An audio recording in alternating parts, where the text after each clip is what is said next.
Hey YouTubers, after experiencing a flat tire in a campground, luckily, I decided I needed to invest in a remote tire pressure monitoring system.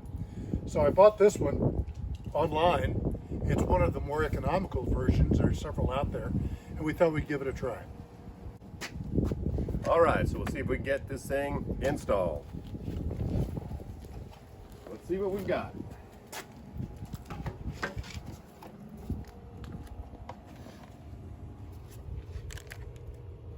Looks like we've got a little monitor that in a cup. Looks like you can put this up on your windshield to monitor it. It's got a power cord, and then looks like we've got some actual little tire pressure sensors. Left front, right front, left rear, right rear. Okay, so we're on the right side, so we're going to want to start with that. And then we've also got some anti-theft lock nuts that are supposed to help hold these in place. So we'll open the bag and check it out. And here's the name brand of the system. Said don't really know much about it, but we're gonna give it a shot, see how it works.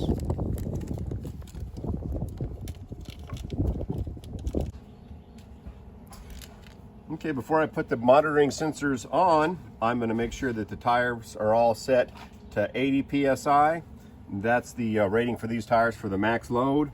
And I'm going to use this tool from Rigid, and it's a electronic air compressor, and I'm going to set them all up to 80 psi.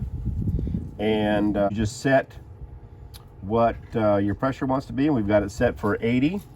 And so I'm just going to pull the trigger, and it's going to automatically set the pressure up to 80.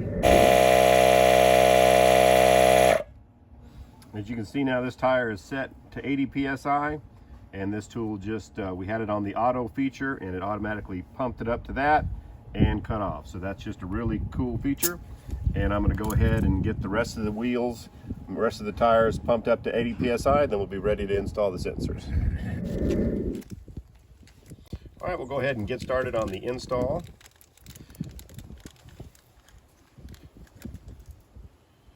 And this comes with some spare O-rings that are for the sensors. There's a battery in each one of the sensors, so if you change those out, you may need to change the O-ring. All right, so we've got the sensors are marked for your right and left, front and rear, and we've got a dust cover that needs to get installed, and then a locking nut. So first we'll remove the valve stem cap, and we're going to put the dust cover on. Just going to flip it inside out, and now I'm going to install the backing nut on. And you can see it comes with a wrench that fits that.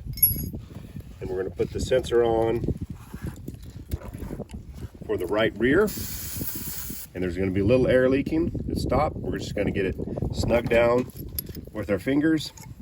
And then now we need to run down the backing nut to get it secure.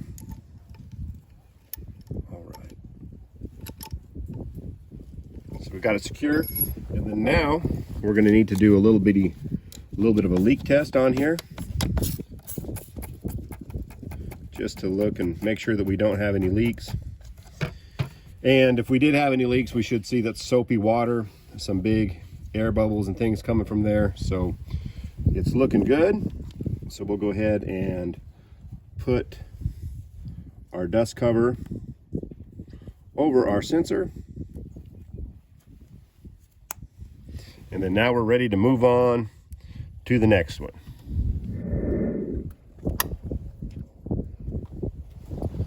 Okay, now we have the tire pressure monitor system installed on the windshield, and we've got settings for emergency alarms for overpressure, underpressure that you can go through with the settings, as well as a temperature alarm.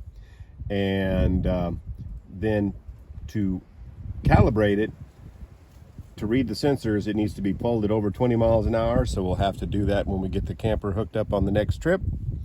And so there we go. We look forward to trying it out. All right, we got the TPS monitor in Pat's truck. He's out on a camping trip and got it calibrated. The only issue that he had was where I had the settings. I had the overpressure alarm on his tires set at 80 psi, and one of the alarms is going off on the way, so I went ahead and just bumped the overpressure alarm up to 100 psi. But other than that, everything's worked great. It monitored, made sure that he didn't have any low tire pressures, made sure the tire pressure didn't get too high, and it also has a temperature setting in there. Anyways, a great little device, good bang for your buck, helping to pull that camper and make sure you don't have any issues with your tires along the way. Thanks for watching. Please like